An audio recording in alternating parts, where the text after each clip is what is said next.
Y la inteligencia emocional se desarrolla a través de determinadas estrategias que ponen a prueba la capacidad de tolerancia, la capacidad de poder esperar.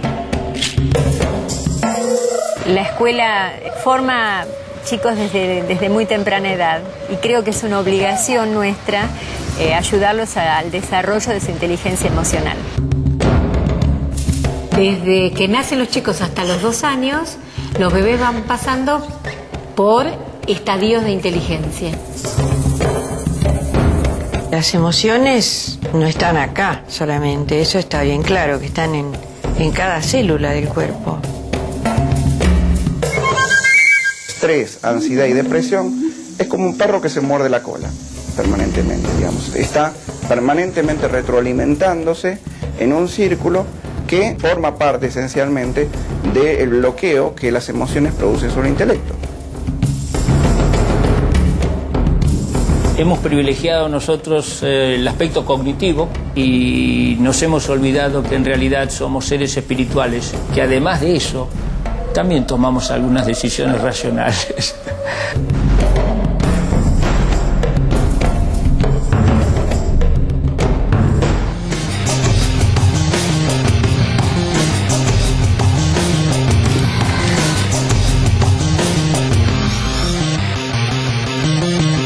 Inteligencia emocional.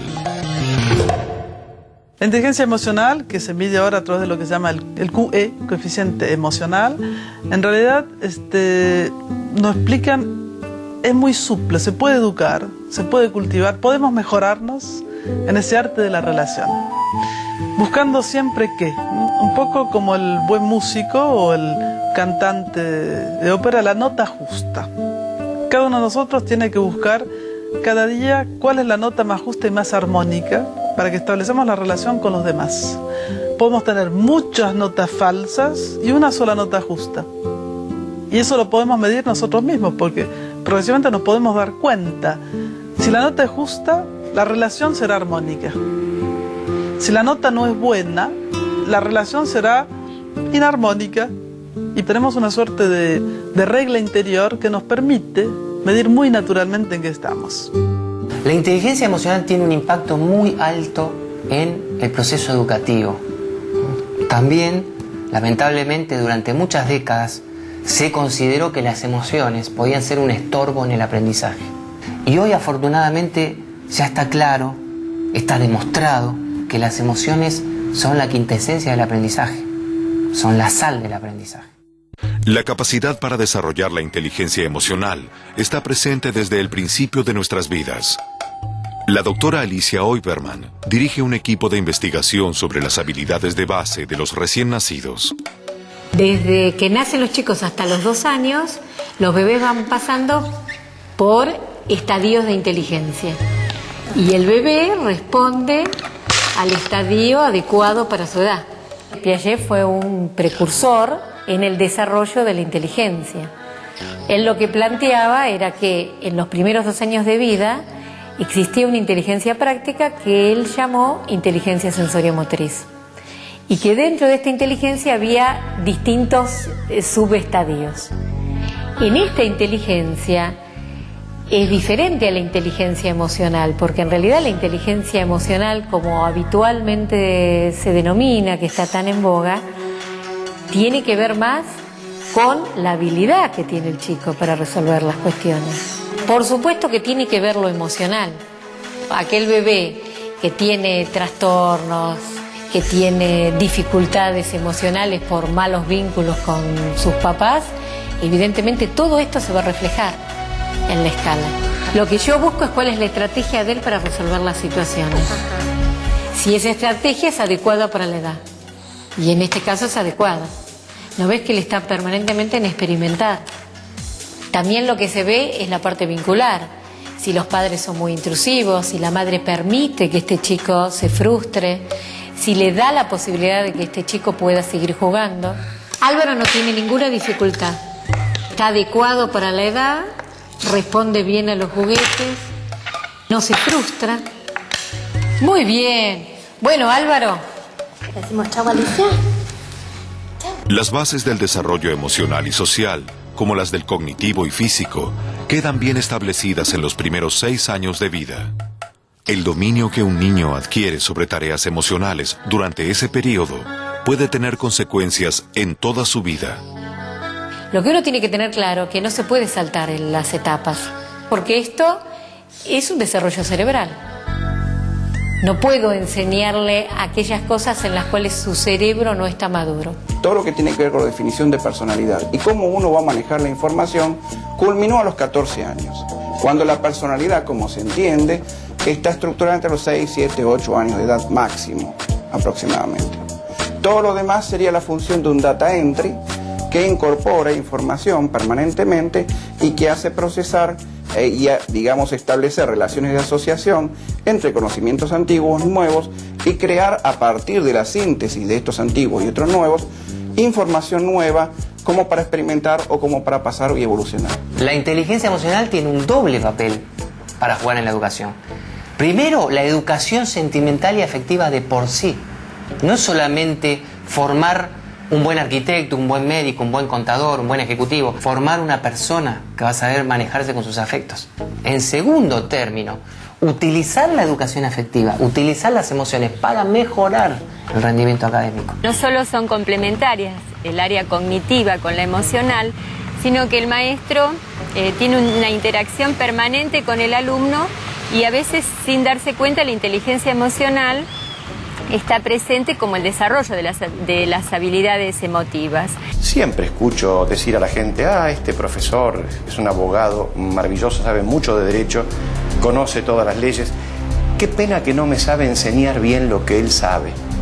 Por cierto, saben mucho de su especialidad, pero las capacidades de comunicación desde el punto de vista emocional son muy importantes. Cuando nosotros trabajamos con los docentes y le pedimos que recuerden alguna situación agradable o desagradable de su momento como alumnos,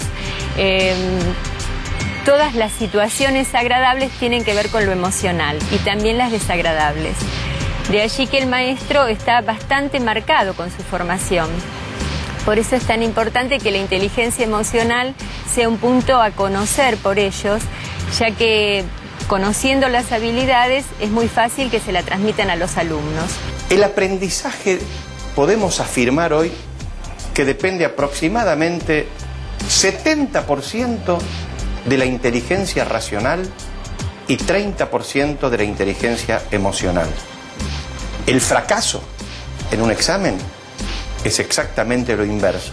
70% por factores emocionales y 30% por factores racionales. Es el caso típico. Ahora me acuerdo todo. Hace media hora, frente a los profesores, no podía. Se me produjo un vacío, un hueco, una laguna. No podía recordar las cosas que ahora estoy recordando. Eso es un bloqueo emocional. La emoción puede ser un factor potenciador o puede ser un freno. La inteligencia emocional la encontramos también cuando el maestro evalúa. Y este es un punto realmente importantísimo.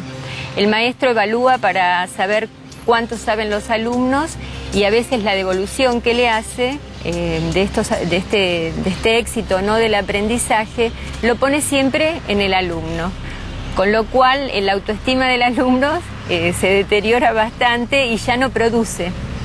Porque ante el temor de ser discriminado o el temor de no igualarse con sus compañeros y de estar permanentemente compitiendo, el alumno con un coeficiente intelectual alto puede no funcionar porque el coeficiente emocional está descendido por el tema de la autoestima. Una crítica hecha sin inteligencia emocional, desde el analfabetismo emocional, puede destruir a un joven y dejarle huellas muy profundas por muchos años, quizá para toda su vida. Para la resolución de los conflictos, lo primero que deberíamos hacer es hablar con cada uno de los alumnos que están en disputa, desarrollar la empatía, es decir, hacerlo que mire la posición del otro, tomar él la posición del otro con respecto al si en el caso de haber sido agredido, hacerlo reflexionar, a veces si son muy chicos hasta la reflexión escrita de qué hicieron y por qué lo hicieron y cómo debería ser para no terminar con un final tan agresivo. La inteligencia emocional se desarrolla a través de determinadas estrategias que ponen a prueba la capacidad de tolerancia, la capacidad de poder esperar, la capacidad de saber preguntar, la capacidad de saber aceptar al otro dentro de sus diferencias. Un alumno tiene la posibilidad de modificar su conducta y de cambiar, siempre y cuando, digamos, haya un adulto responsable, un docente que le haya hecho ver las dificultades y bueno, por supuesto lo ayuda a encontrar las soluciones. Porque de año a año tal vez un alumno va pasando siempre con la misma etiqueta o de inquieto, mal alumno, perturbador, y quien lo recibe lo único que hace es reafirmar esa etiqueta. Y el alumno funciona como se lo piensa. Podríamos permitir a los niños desarrollar su creatividad y aprender justamente con sus compañeritos a crear una relación mucho más constructiva, alegre, feliz, y darles la impresión de que tienen el poder sobre su propio destino y su propia vida, porque ellos se pueden construir a sí mismos. Todo esto se puede desarrollar. No son habilidades naturales, no son talentos naturales. Se pueden desarrollar inclusive en el aula. Y hay programas en escuelas que ya a partir de la preescuela, en niños de 2, 3, 4 años, donde ya se comienza con lo que llamamos estimulación temprana en el desarrollo de la inteligencia. La cultura se transmite por la educación.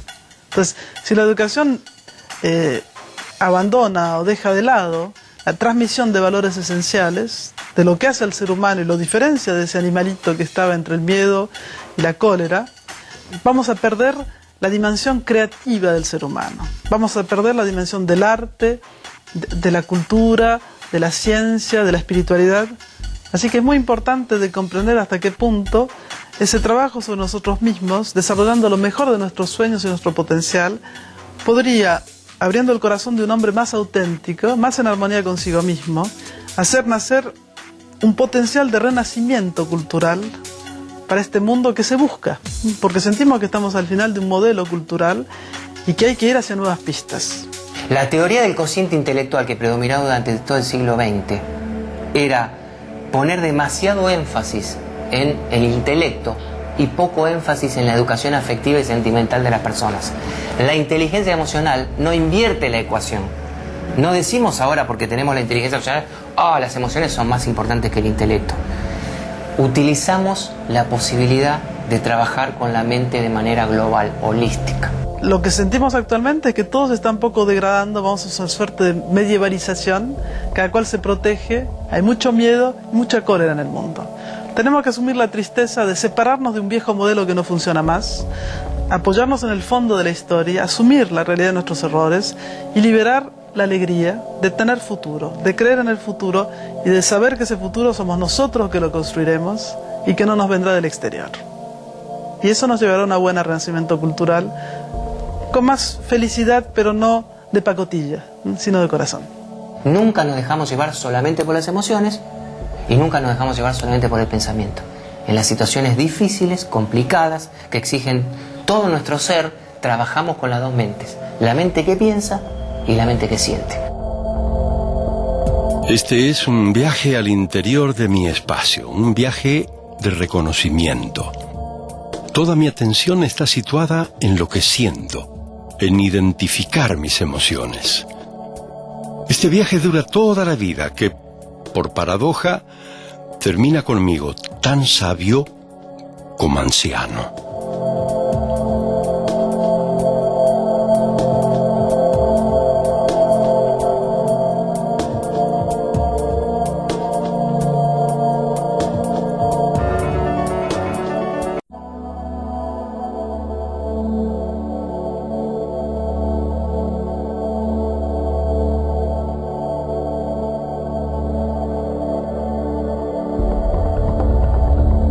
Uno nunca sabe mucho de su enemigo, menos de qué es capaz, ni cómo ni cuándo.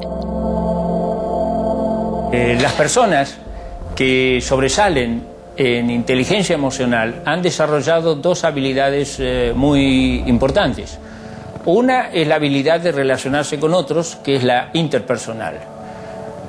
Y es bastante difícil relacionarse con otros, pero hay otra habilidad que es mucho más difícil, que es la de relacionarse con uno mismo, que es la intrapersonal. Dos casi padres fundadores de desarrollo organizacional desarrollaron lo que ya se llama y se conoce bajo el nombre de Johari Window.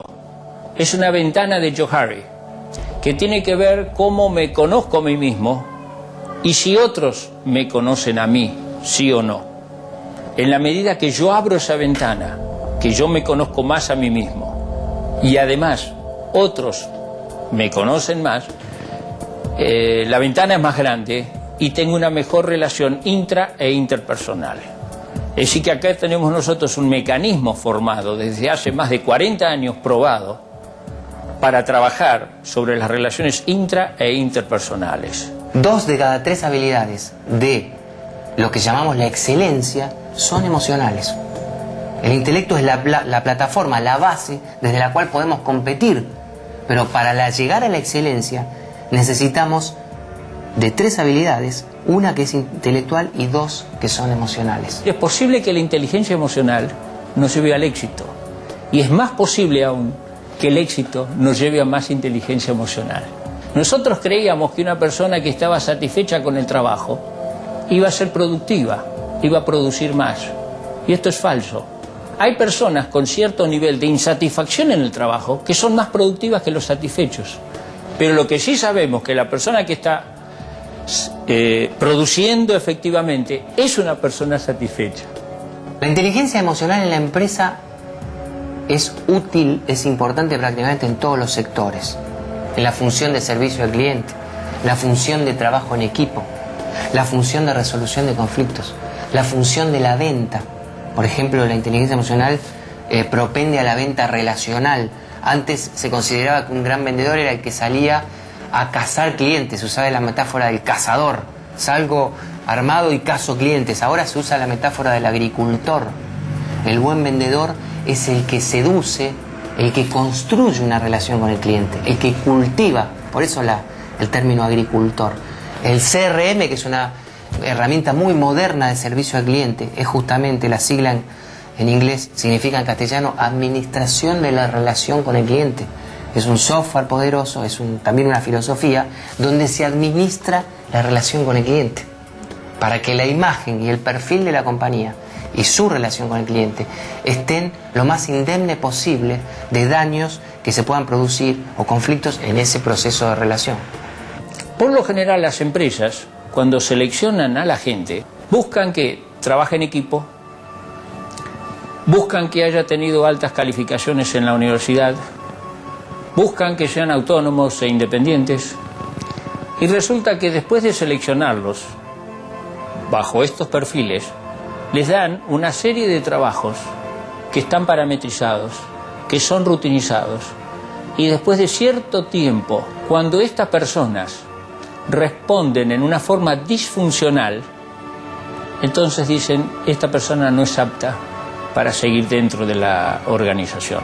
Si tenemos que pensar una selección de personal bien ajustada, tenemos que evaluar absolutamente todos los aspectos, ¿sí? Lo cognitivo, por supuesto que es muy importante, y esto hay que evaluarlo. Hay que evaluar las competencias, las habilidades, justamente para ese puesto que va a necesitar, a requerir la persona. Por lo menos una técnica de inteligencia emocional tengo que tomar. Yo muchas veces tomo 2 técnicas, porque lo que hago es después cruzarlas. Yo tengo que saber cómo, en qué medida alguien está preparado para recibir las presiones de trabajo, ¿sí? Si va a poder tolerar a la cantidad de jefes que va a tener, a las características de estos jefes, a los clientes, a los proveedores. Entonces, tengo que tomar estas técnicas y tengo que tener, bueno, obviamente un buen entrenamiento de lo que es una entrevista, poder observar, poder mirar a la persona, y tengo que tener un conocimiento muy profundo de mí misma.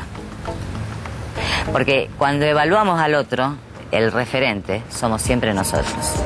Como consultores e implementadores de cambio, Y esto implica cambios en muchas personas, y ya sabemos que una persona bajo sesiones individuales a veces no cambia conductas en toda una vida. Así que, ¿qué podemos esperar para transformar una empresa en 6 meses? De modo que algo hemos tenido que hacer. La gente en desarrollo organizacional lo hemos llamado Action Research. Le decimos, ¿dónde cree que está usted hoy? Y a medida que va estudiando, esa misma persona dice dónde cree que está. Nosotros no somos quienes decimos dónde está, porque realmente lo que tiene valor es lo que dice esta persona.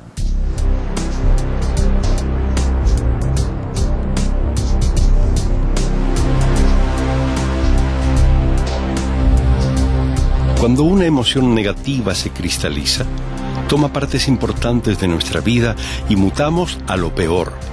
Sin exagerar, la envidia pierde la medida y poseer puede ser ese acto que inicie las acciones. La impotencia de quien no puede comunicarse con sí mismo, dirigiendo sus sentimientos hacia lo luminoso, se vuelve amarga, entra el resentimiento y todo vale traición, fastidio, hostilidad. Ponemos en objetos como el dinero la justificación de nuestra cólera. Un círculo de donde no se sale fácilmente.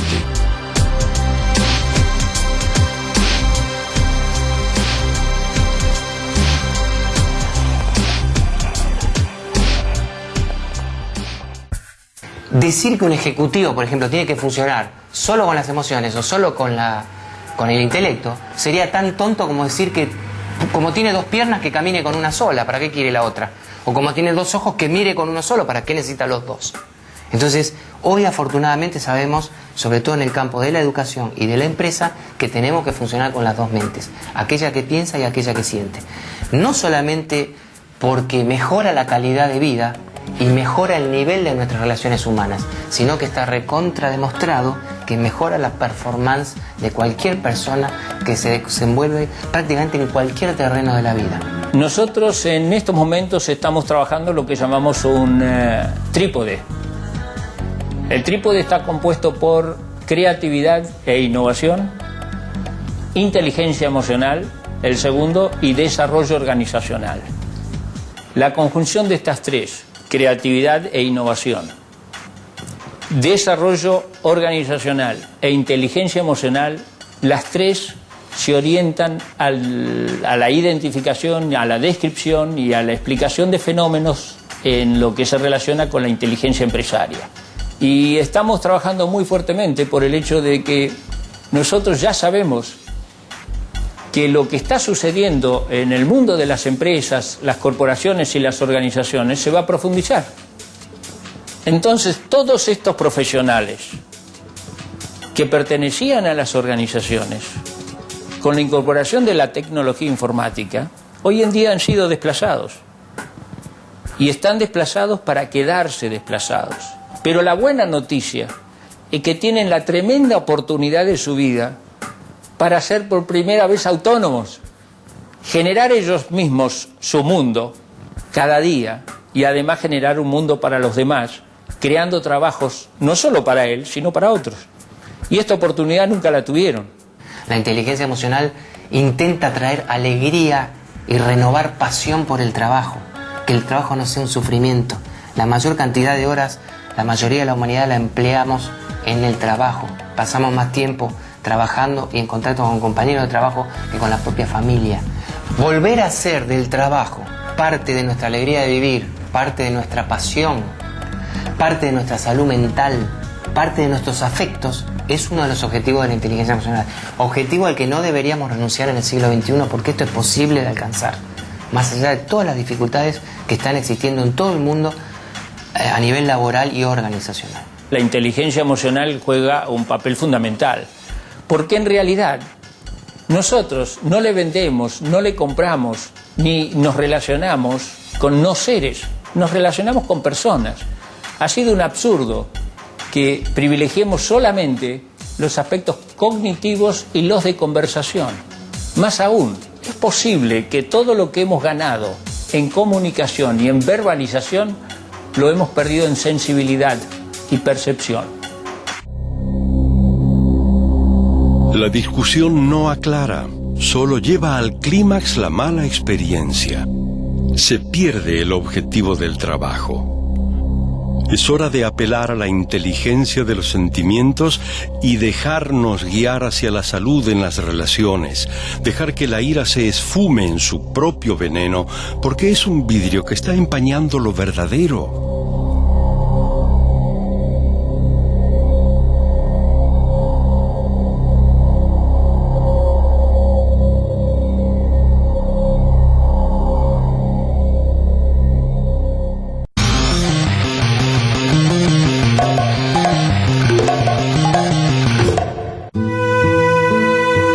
El pulso todavía es pulso y el cuerpo todavía es cuerpo.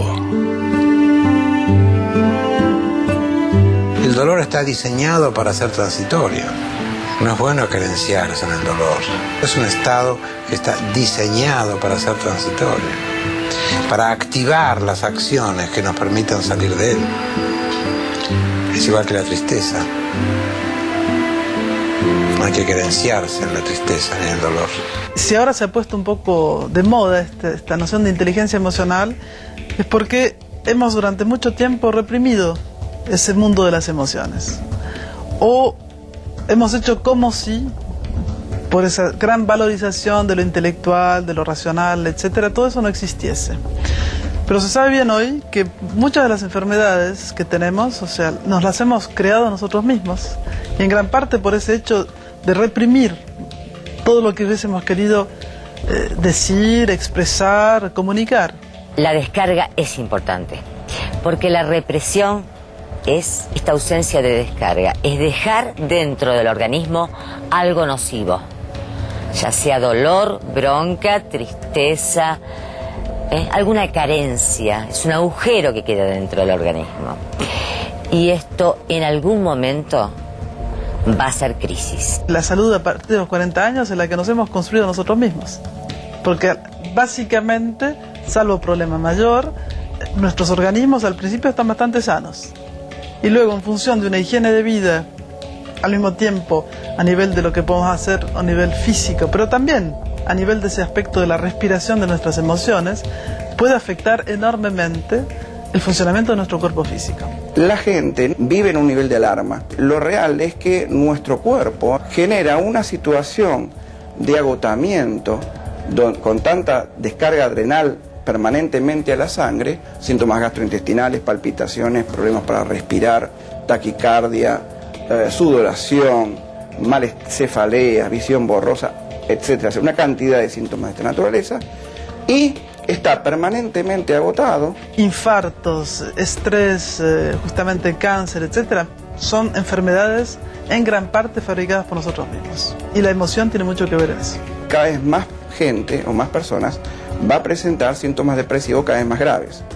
Esto sumado a la reticencia a atenderse, sumado a un mundo cada vez más competitivo que no le permite a uno parar, sumado a, digamos, la desesperanza y la soledad de las grandes ciudades, tendería teóricamente a producir más suicidios, posiblemente, o por lo menos actuaciones suicidas, algunas manifiestas, como el que se pone en el balcón para tirarse, u otras no tan manifiestas como el que se droga excesivamente, maneja a alta velocidad, come muchísimo, trabaja 25 horas por día, etcétera, etcétera. El estrés aprieta hacia atrás, aprieta con firme, eterna y sutil presión. Simétrico al cuerpo todo, con enloquecidas salidas a cualquier reacción, en general desconocida. La respiración comienza a disparar cadenas de suspiros apurados. El corazón golpea más fuerte. Todo se transforma en un principio absurdo si no puedo entregarle a otro lo que siento. Todo es emisión eléctrica sin sentido. Por eso el aspecto estrés, ansiedad y depresión es como un perro que se muerde la cola permanentemente, digamos. Está permanentemente retroalimentándose en un círculo que forma parte esencialmente del bloqueo que las emociones producen sobre el intelecto, y donde de repente gente brillante, gente, digamos, dotada intelectualmente y con enormes capacidades, no le ve sentido a sus vidas, o se ven desesperanzados, o se ven digamos, autopostergados en sí, en base concretamente a estos mecanismos mentales. Hay un nivel de estrés que se llama el eustrés, el buen estrés, que nos permite sentirnos bien, porque estamos en el buen límite de lo que tenemos que gestionar o que liberar como energía en nuestra acción. Cuando tenemos una actividad demasiado baja, es un estrés que nos desmotiva de alguna manera y no nos sentimos bien. Cuando tenemos demasiada actividad, estamos en un hiperestrés y eso da infarto y tampoco es bueno. Entonces hay que llegar a un buen equilibrio entre las cosas. Hoy sabemos que hay una baja de defensas psíquicas que generan una baja de defensas orgánicas. Obviamente, una vez que esto pasó al cuerpo, al soma, ahí hay que trabajar con el cuerpo. Pero acaba de depender de la actitud de la persona, la calidad de vida que tenga e incluso la curación. Desde los 26 años que me diagnosticaron la enfermedad, hace 40 años que la llevo encima, es una enfermedad parienta, prima hermana de la artritis reumatoidea, que me ha afectado a lo largo de los años, primero la piel, después las articulaciones, finalmente órganos internos, en concreto el sistema circulatorio. A lo largo de todos estos años, los elementos de los que yo me he valido y me valgo para sobrellevar bien el problema de la enfermedad y tener una buena convivencia, ya que es una enfermedad crónica. En primer lugar, es la medicina alopática, es la que yo elegí. Y tan importante como los tratamientos médicos es el trabajo corporal, que para mí es fundamental.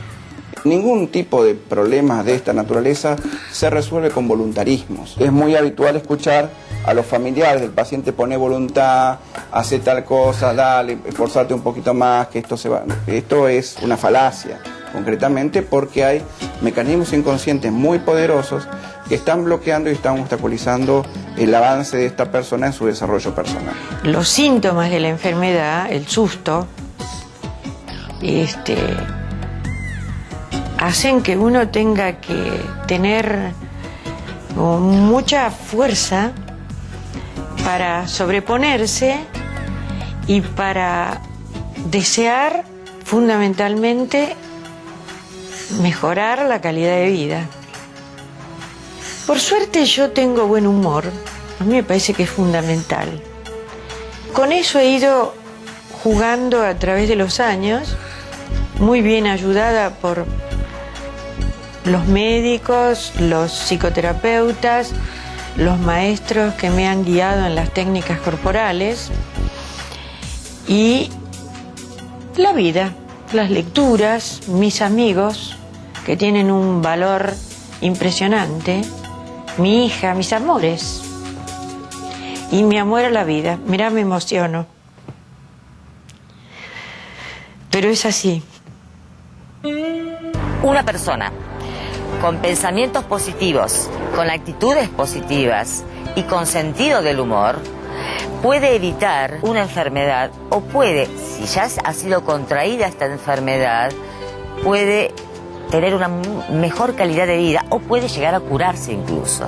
Usamos el humor, la risa, la fantasía, la imaginación, pero también habilitamos a la expresión de otro tipo de emociones que quizás para el equipo médico no son tan positivas, pero que son totalmente necesarias de expresión para poder modificarlas y mejorar el estado de ánimo. Los payamédicos somos un grupo de profesionales del área de la salud, médicos y psicólogos y artistas que contribuimos a mejorar la calidad emocional del paciente internado utilizando diferentes herramientas, como pueden ser la magia, la técnica de clown, el teatro, el canto, la música. A veces con un chiste podemos enfocar un problema de otra manera, y esto es muy valioso. El sentido del humor ocupa un lugar preponderante dentro de los principios y las técnicas de control emocional. Es una irrupción de la mente emocional en el conjunto de la mente. Nosotros sabemos que el tema de las emociones influye profundamente en esto y es este el objetivo del trabajo de payamédicos. No es solamente entretener al paciente, que esto es muy válido, sino también poder ayudarlo en aquellas cosas que necesita para elaborar la situación traumática que le implica la internación o una enfermedad crónica. Mi enfermedad está catalogada como enfermedad de autoagresión. Entonces, me parece que una tendencia general mía es a ser agresiva conmigo misma, a tener una tendencia natural a los pensamientos negativos.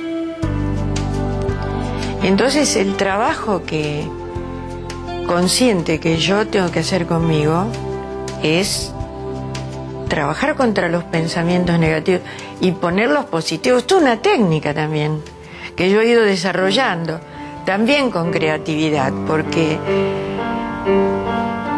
yo me dedico al arte, eso no lo he dejado, de manera que tengo muy claro la importancia de lo creativo, de lo vivo. Yo me las he arreglado y me las sigo arreglando para encontrar maneras de contrarrestar los efectos negativos de los pensamientos con negatividad. Aprender a jugar, el aspecto lúdico de la existencia es también algo que hemos perdido mucho. Estamos muy serios, nos tomamos muy en serio las cosas. Y cuando uno se toma las cosas muy en serio, se vuelven pesadas y se vuelven situaciones que dramatizamos excesivamente. ¿Cómo me puede pasar esto a mí? Porque nuestro propio ego, nuestro propio yo, se siente un poco centro del mundo. Entonces, aprender a jugar es desdramatizar situaciones, entender que todo pasa. Aquí se rompe toda la lógica del silencio hospital, toda la lógica formal y solemne. Para el adulto es mucho más difícil que un payaso entre a visitarlo. Y realmente el efecto es impresionante porque para ellos es recuperar aquel niño que llevan dentro, ayudamos y los habilitamos a jugar y esto favorece mucho en su estado anímico. Las emociones no están acá solamente, eso está bien claro, que están en cada célula del cuerpo. Con las técnicas taoístas precisamente se trabaja con el circular de la energía, el destrabar los lugares donde la energía no fluye. Entonces uno conoce los centros de energía y va tomando una conciencia cada día del cuerpo. A través de mi trabajo, que es el masaje, lo que veo es cómo se instalan estas emociones en el cuerpo y cómo producen tensiones y cómo producen corazas o cierre, ¿no?, de distintos lugares del cuerpo. El cuerpo se cierra por miedo, por angustia, por diferentes emociones, por diferentes cosas que le suceden a la persona. El cuerpo lo dice. Las prácticas corporales taoístas complementan el movimiento físico con la serenidad, con la meditación. Una cosa va totalmente articulada con la otra. El trabajo de movimiento físico fortalece el físico. Y el trabajo de la serenidad, de la búsqueda de la calma mental, fortalece el espíritu. Esa es mi experiencia absolutamente práctica. La gente tiene muy poca conciencia de su cuerpo y sus tensiones, poco conocimiento también, porque no hay una cultura que nos pueda educar junto con el cuerpo. O sea, se trabaja la mente por un lado, el cuerpo por el otro, lo espiritual por el otro, y hay que trabajar todo junto porque está todo unido. Es común saber que uno en la vida cotidiana se le agolpan los pensamientos, se confunden a veces, se producen choques, contradicciones, situaciones de violencia interior. La meditación es la búsqueda de la calma mental, parar la mente, descansar, y eso aclara muchísimo Para mí es mágico.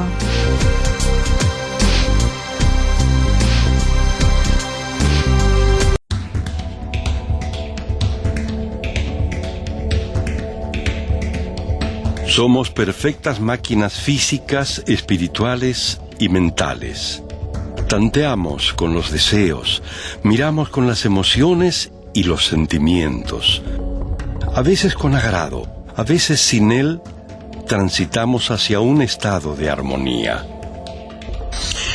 Lo que uno llama equilibrio emocional es la capacidad que uno tiene o puede llegar a tener de experimentar cada emoción, sentir la perturbación inevitable que esa emoción significa, poder recibir el problema que esa emoción me señala, ir hacia ese problema y comenzar a resolverlo. Cuando yo hago esto, no quedo tomado por la situación emocional. Cuando yo me enojo y utilizo mi enojo para movilizar energías que me permitan resolver lo que me enoja, me enojo y me desenojo. Una sana cólera es útil. La noción de la buena gestión de la cólera, la fuerza del combate, no es negativa en sí. El problema es cómo controlo esa energía para liberarla de la manera más justa en función de la situación. Todas las emociones dolorosas están diseñadas para que yo haga acciones que le permitan cesar como tal. Así que el equilibrio emocional es aprovechar las emociones para resolver los problemas que esas emociones me presentan. Imaginemos una gran esfera en la cual incluimos todo. Eso nos puede llevar a comprender mejor cómo transformarnos en un ser que se transforma en una unidad, porque encuentra su propia centralidad y actúa desde su centro, y a partir de ahí puede dialogar, ir hacia la gente, ir hacia las cosas, ir hacia la naturaleza, sintiéndose muy próximo de todo lo que lo rodea, pero sin perder nunca su propia identidad. Bienvenido que esté de moda el término inteligencia emocional, porque está poniendo el énfasis en una asignatura pendiente que tenemos los seres humanos. No sabemos qué información nos brinda el miedo, no sabemos qué información nos brinda el enojo, no sabemos qué información nos brinda la envidia, no sabemos qué información nos brinda la culpa, solo la padecemos y le atribuimos ser la causa de nuestro sufrimiento. Y en realidad es la puerta que nos permitiría la posibilidad de resolverlo. El budismo trabajó mucho sobre las emociones.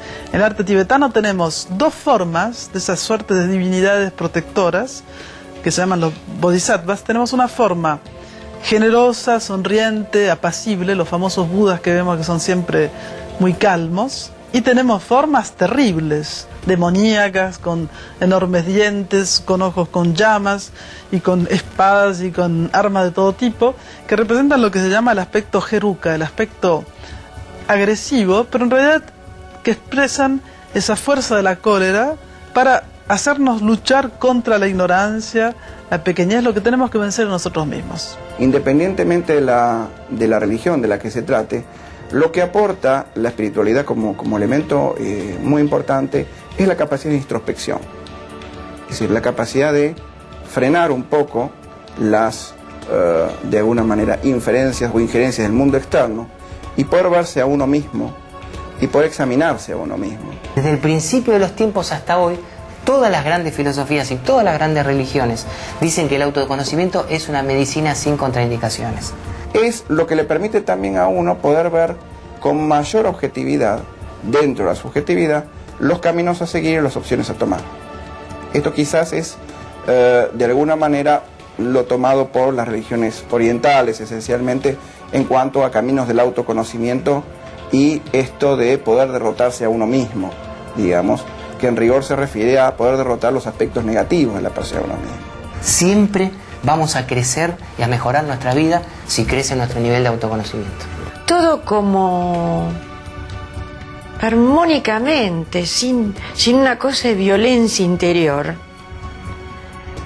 Tratar de no oponerse, sino trabajar siempre dentro de un espíritu, de un clima de armonía, de tierneza con uno mismo. También la espiritualidad puede salvar a alguien. Lo espiritual tiene que ver con la fe depositada en un lugar, con la esperanza, con el mensaje esperanzador. Alguien puede no tener ninguna religión y puede ser muy espiritual. Nos hemos olvidado que en realidad somos seres espirituales. Hemos privilegiado nosotros el aspecto cognitivo y nos hemos olvidado que en realidad somos seres espirituales, que además de eso también tomamos algunas decisiones racionales. Pero la base nuestra es la espiritualidad y la emoción. Gracias a Dios. Para tener inteligencia emocional o poder mejorar a lo largo de la vida eso, yo creo que es conocerse a uno mismo, ser consciente de las emociones que uno tiene, no engañarse y que las emociones negativas a uno no lo manejen, no lo destruyan. A mí me cuesta un montón, pero trabajo todo el tiempo para conseguir que sea creciente la inteligencia emocional.